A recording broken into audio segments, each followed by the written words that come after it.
Hey everybody, welcome to another Screenwriting Tips. I'm Tony D. Today we're going to talk about how to write a political thriller, or basically any political movie. Now, you're generally thinking for a political thriller, it's a drama, essentially, with some action. There's usually some sort of underlying crime or intrigue, and there's big reveals, big surprises at the end of the movie.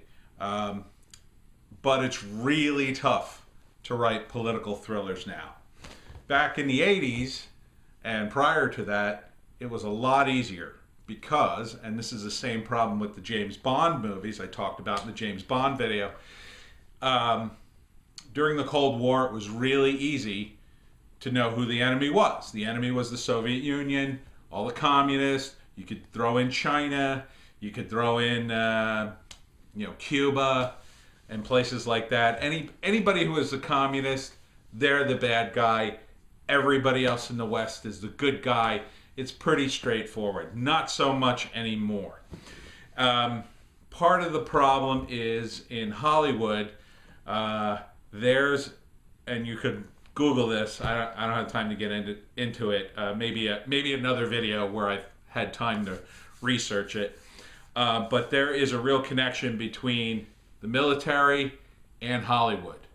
The Pentagon is very interested in their image in Hollywood movies. So if you want to use an aircraft carrier, if you want to use tanks and jets and all that stuff, yeah, you can use them. But the Pentagon's going to go over your script and say, well, wait a minute, how's this look? One of the examples I remember that's more recent, after September 11th, and they were shooting the Hulk movie with Eric Bana. Banyan? I don't know. The guy before Edward Norton. Ang Lee was the director. They were really worried about the Hulk fighting soldiers and throwing them around. That was an issue. So Ang Lee kind of got away from that. Even though that's, one of the main things in the Marvel comic, if you read the old school Hulk comics, a lot of times he was fighting the military. It was, one of his main villains was General Ross, who was the father of Betsy Ross, who David Banner was in love with. So, or Bruce Banner, I should say. I always mix it up with the TV show. Anyhow, that's an issue. Because the military has its hands in Hollywood, even if it may not have a hand in your movie, like you don't have any military stuff in your movie, the studio may have a big movie coming out. If you look at the Transformers movie, they used a lot of military equipment in that, right? I saw the first Transformers movie and right in the middle of it seemed like to be an ad for the Army. That's just my opinion, but there is a cozy relationship with the U.S. military in Hollywood. So, something to consider. Another big thing to consider when you're doing a political thriller today, again, assuming it doesn't take place during the Cold War, the politics of Hollywood itself. The politics of Hollywood itself, and I've talked about this a little bit, it's pretty left. If you are a conservative person in Hollywood, you are a rarity. You keep your head down until you're big enough that you can, pretty much do whatever you want. Yes, there are examples of big name Hollywood actors who are famously conservative, but they are either so famous and so established that that doesn't hurt them, or they're, out of the business, as they say. They're kind of still famous, but they don't really do stuff anymore. That's because, and it's not a grand conspiracy. I'm not suggesting a conspiracy here, but it's just a general sort of feeling like if you have anybody who's too political, nobody wants trouble in a movie. It's already hard enough to put together a movie and actors and all the things that a movie needs to be. If there is a distraction like somebody's political views, especially if they're considered to have radical political views, that can be a problem. That's going to get you, off the list. It's not like you're going to get blacklisted per se. It's just going to be when it comes down to deciding who, and there's always a lot of talented people in Hollywood, you're just going to get knocked off the list because they just need reasons to knock people off the list if they're all the same. Now you can buck the trend, of course, if you're that talented or needed or whatever, but in the world of Hollywood, pretty much everybody's disposable until you have a big name or until you have lots of money or power or whatever. So if you are a person from a conservative background, you generally keep that to yourself. There are also just a lot of mid-level people who are paranoid about their image, and there's a real desperation in LA. I lived there for a short time, and the desperation is there. I mean, it's crazy. When people say everybody in Hollywood wants to be in show business, they're not kidding around. I mean, literally, you'll go to McDonald's and the guy wiping the table, if you have a conversation with your friend about some movie you're working on, he may just immediately insert himself in the conversation to say, hey, I got a screenplay. Will you take a look at it? I mean, that kind of stuff happened to me all the time, and I wasn't even there that long. And this was like early 90s. So that desperation is definitely a real thing, and you don't want anything to get in your way of trying to get out of McDonald's and get into a 3-picture deal at Sony. So it's not just compromising politics, but that's definitely a factor. So you kind of go with the trends or you keep your mouth shut. That's why, the Me Too movement, all the stories, they're totally believable. Terry Crews came out for the Me Too movement about getting harassed, and that was just an unbelievable story. Google it if you haven't read it. That a guy that size and that muscular could be sexually harassed by someone in Hollywood who thought they could get away with it. I mean, Terry Crews could break you in half.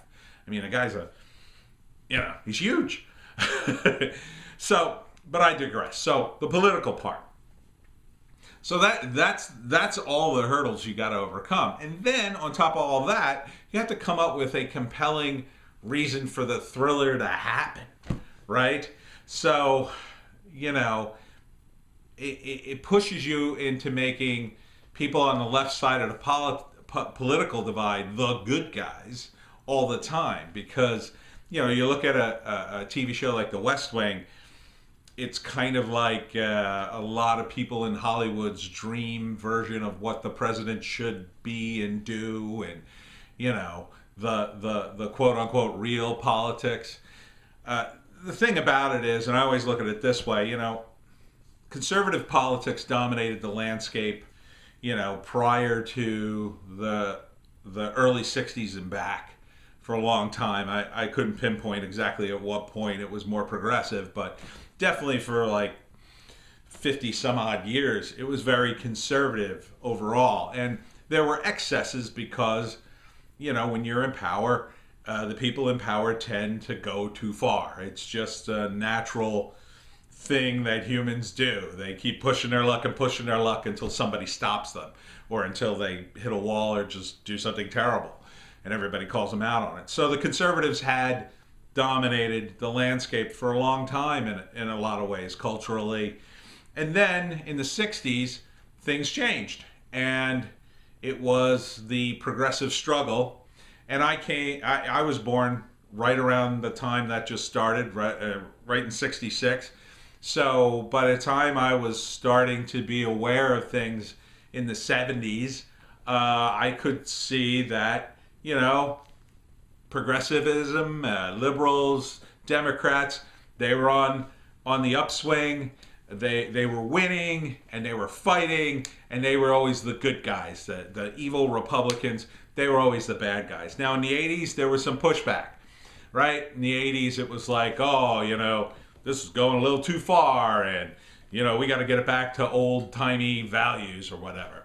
And then at that point, the pushback from Republicans was still, there was still a lot of wars to be fought on the cultural landscape for the progressives. There was still gay marriage, still, you know, in the 80s, still marijuana. The thing about today is the political landscape is finally changing in that the progressives have won most of the important battles, right? Gay people, transgender people, even, they don't, you know, it's not perfect, but they have quite a few rights. There are laws against discrimination. So there's certainly avenues that, I mean, again, I'm not saying things are perfect. I'm saying that, you know, strides have been made. And now that the progressives have been sort of in the driver's seat for a long time, politically culturally, their excesses are now starting to show. The PC movement happened in the 90s on a small scale, and now, you know, it's just exploding. It's definitely exploding in the world of comics and movies and entertainment, where this stuff sort of fights it out. So that's something you got to consider when you're writing a political thriller, because, man, that stuff's tough. You look at what's happening right now with Ghostbusters 3, right? They put out the trailer for Ghostbusters 3. It's going to be the original guys. And Leslie Jones from the Lady Ghostbusters movie is like, hey, why can't we be in the movie? And, you know, this wouldn't have been necessarily an issue years ago, because it just would have been like, well, that movie didn't do well, so we're going to ignore that movie and move on. Like, it would have been obvious. But now it's not just that they're ignoring the movie because maybe it didn't do so well. It seems like people are mad, like, well, you're just mad because women were in that movie, and it becomes more divisive in terms of gender politics and other politics. I mean, I don't have to tell you, you could see it in the news. So incorporating that stuff into your political thriller is incredibly complicated, because not only do you have to make it work in terms of the story, you're going to have to make it work in terms of a sell, right? So if you want to sell this and you're making, say, the Democrats the bad guys, it's going to be a much tougher sell, because people in Hollywood, they don't want the Democrats to be bad guys. Now, I would say that just like in the conservative era, progressive ideas had to creep their way in through metaphors. Now that we're in more of the overly progressive era, now you have to sort of do that in the reverse. Now you have to have a seemingly progressive movie with those conservative ideals slipped in as metaphors, because that's the only way they're really going to get approved right now. So you have to be very clever. So, you know, political thrillers now, they're just going to be so complicated. You can't do them without the internet if they take place in the modern day. Definitely the internet's a huge factor in the 2016, and whether or not you believe Russiagate's a thing. You know, that is something you can't get away from. And really, it's tough to do a political thriller when you're looking at the news every day and, you know, Trump is doing something crazy that people are just calling out, oh my God, this is going to be World War III. You know, how do you top that? How do you top, you know, real everyday news that seems so crazy, and the media's sort of hyperbolic narrative on a lot of things today? I'm trying not to get into my own political views, but take from them what you will. So one of the great political thrillers that I watched, I thought was awesome because I didn't see the ending coming, is a movie with Kevin Costner called No Way Out. I don't want to give away the ending because you probably haven't seen it if you're watching this video, because I'm guessing you're younger and that's before your time. But see it. Dig it up and see it. It's a really good movie. It's definitely got a Cold War whole vibe to it, which you may or may not get because you didn't live necessarily during the Cold War. But what you have to understand about the Cold War in that era is the Soviet Union openly, said stuff like, well, we're going to destroy you capitalist pigs. We're going to destroy the United States, and someday you'll all be communists. Someday the entire world will be the Soviet Union. I mean, that's what they would say. Whether or not they believe that, I don't know. Looking back on it now, I don't know if they believe that, but certainly people in the United States were worried. We were worried about nuclear war with Russia because that had been a real possibility since the end of World War II and since things turned cold. And, there were real threats coming out of the Soviet Union. People of that era remember the Bay of Pigs and the Cuban Missile Crisis. So that may not resonate with you if you were a kid, just a kid in the 80s or 90s. But that was what was at stake. So when you did a movie that took place during the Cold War, literally the entire world was at stake, or nuclear war was at stake. So, those stakes are really hard to make real in a political thriller today, in the modern era, because it's so complicated. Like I said in the James Bond video, the United States really doesn't have an enemy worthy of its vast power. The Soviet Union was that enemy, and they're gone. Russian Federation, the media try to prop them up as a big enemy, but they're not. They're just not. They're not as big. They have the GDP of Spain. They're just not as evil. I mean, the Soviet Union conscripted everybody. You had to serve in the army. They'd send you to some third world hellhole to take it over for a few years. That's what Afghanistan was to the Soviets.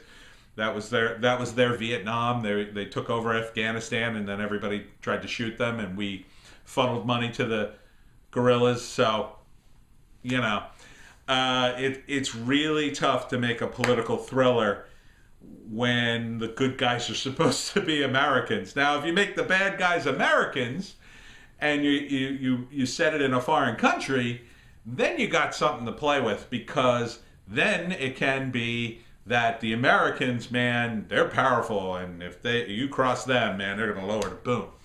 But, again, that's a tough sell. A tough sell to Hollywood, a tough sell to an American audience. But if you do it more of an internal political thriller, the classic is part of the subplot in No Way Out. A famous or powerful politician is having an affair, that kind of stuff, that kind of corruption from within. Does it resonate today? It can, if you make it work. It's tough. I mean, I think modern audiences are really sick of politics right now. We've been hearing about politics way more in this era than prior to, say, 2001 and 9/11. Prior to that, it was like, politicians, whatever, change the channel. Since 9/11, it's been a nonstop roller coaster of just people talking about their damn politics, talking about what's going to happen. I mean, I'm a bit of a news junkie since probably the mid-90s. And I could really say, like, the mid-90s when I started looking at politics on the internet, people did it and people followed it, but they weren't, like, obsessed with it like they are today. I mean, today, man, you can't even start a political discussion online without people hating you, which is why I stay away from it. Another thing you could do is you can lower the stakes. You can do a political thriller, more at a state level. And you can still use the same themes of corruption. The stakes won't be as high, but if you base it on a real thing, that's another thing. If you have a real story, a real news story to base it on, American Hustler, is that what it was called with Christian Bale? Yeah, American Hustler or Hustler. That movie, that was about political corruption. It was about a bunch of other things too, but there was definitely a lot of corruption in that. But again, it's a period piece, so period pieces make it a little easier. The modern day, it's tough. if you do something in the modern day, the other problem with it too is by the time you shoot the damn movie, things could be over, right?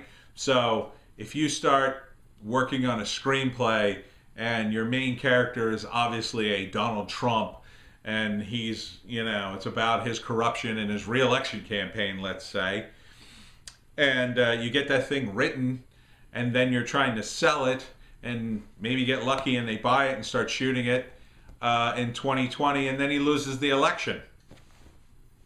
It's going to hurt the movie, that is a movie that could potentially sell because you have millions of people who really don't like Donald Trump and they want to believe the worst things about him. And, I'm not saying you should necessarily do that movie based on people's bad impression of the president, but if you had a good idea for a good story, then yeah, you could do it. I know that when Obama was president, they had all these strange movies about, the White House being invaded and like the president teaming up with like some guy in the Secret Service to save the day. I think Channing Tatum did one, and Gerard Butler did another one, and to me they were just silly. It just seems so unrealistic that any president could be so disconnected from his vast network of people and things that he does that someone could not only try to kill him, but that the story would progress long enough that the president had to pick up weapons and do the fighting. And, that just seems like a silly fantasy, a tough sell for me. I didn't go see those movies, obviously, because, I barely remember what they were called. I think it was like White House Down or something. So a big part of selling a political thriller is the realism in it. And that if it's not realistic, I saw this one with Randy Quaid. Oh, it's another movie where the president goes to like Europe and they assassinate him or something. And Quaid was like, no, it wasn't Randy Quaid. It was the other Quaid, Dennis Quaid. And there's a scene where I think he gets hit by a car and he just keeps running. And it was just so silly. The whole movie was just too intense and weird. And I didn't buy it for a second. So, you got to make the movie realistic enough so people could buy it. In this day and age, man, it's tough. It's just tough. Political thrillers, I don't really recommend you launching one right now, but if you got a good idea, hey, who knows? You could buck the trend. You could do that movie that finally flips things over, and maybe you can finally do a movie where a conservative guy is the hero instead of the progressive guy. And I only say that not because of my personal political views, but because I haven't seen it in a movie, really. I'd like to see that where it's just different. I like to see different things, and I think a lot of audiences do too. So, but again, getting it made, that's going to be an uphill battle. And you wouldn't want the reverse to happen. There are plenty of people who make these sort of excessively political movies where they're just spewing their own political views and kind of ignoring the story. You don't want that either. You don't want to get Fox News and Hannity to support your film just because it's a conservative hero, and then they go the other way and just make them so unbelievably overly heroic that it doesn't make any sense. You want a good movie at the end of the day, a lot of twists and turns. That's also a screenplay you're going to need to do a lot of research. I mean, you need to know your stuff, how things work, how things like the Secret Service work. You're going to need to know, if you do a movie like Syriana, that George Clooney movie, you're going to need to know what's really going on with the CIA, the Iraq War, the Afghanistan War, all the various wars overseas, how the CIA operates, how informants operate, and all the things that go along with that. It's very complicated, and it's very easy to turn it into a 90-minute commercial for America, the Army, and whatever political group you subscribe to. So, And it's unfortunately going to be very easy for the producers to do that too once they buy your screenplay and take it out of your hands. So my recommendation is to stick with a metaphor and maybe do lower stakes in a local thing and get your message across that way, subtly. Again, I mentioned Star Trek the other day. Star Trek used to do that with the Klingons. The Klingons were the Russians, the Federation was the United States. And you could do more edgier stories, because if people said, wait a minute, that story's too edgy, that's not what the Russians did, the Russians aren't good guys, the United States are always the good guys, aha. You could say, well, they're just aliens. It's, people ignore you if you're going to do it like that. So that's one way to do a political thriller, is just not make it a political thriller. Make it a sci-fi thriller, a fantasy thriller. But it's really a metaphor for what it is you want to talk about in terms of your politics. And there's got to be a story in there too. So God bless you if you're going to do a political thriller. Personally, I haven't written one. The closest, I guess I have. Yeah, there was one I wrote, and it's sort of political. It's about race relations, and how that works. It's still a pretty viable movie. It's not set in any particular time period. It's not like a civil rights era thing. It was set in the modern day, and it's just about how this character's own prejudice, he's trying to deal with that, and he kind of goes overboard trying to do the right thing and ends up doing the wrong thing. So, bigger open themes like that, more universal themes that are about a particular political issue, can work a lot better, because then you don't have that timeliness. You're going to do something about Trump, you better do it soon, because it takes a long time to get a movie made. And Hollywood's going to do that stuff. They're going to cover that stuff. It's better to focus on issues and characters and people that are perennial, and you can still, if 8 years from now you still have that screenplay and you're trying to sell it, and you went with a more universal theme, then you could just tweak it for that era, whatever that era may be. Whew. Sorry. Lots to talk about. All right, so good luck on your political thriller. 3-act structure. Make it thrilling. And my name is Tony D. Check me out here on BitChute or on YouTube, wherever you're watching. Patreon. Feel free to send me some money. Feel free to send me some BitChute money. I haven't gotten any of that. Feel free to compliment or give me a suggestion of some kind of screenplay or genre or whatever you'd like me to cover. You can check me out at superfrat.com and webcomicfactory.com, where I do my comics. I gotta go. Good night.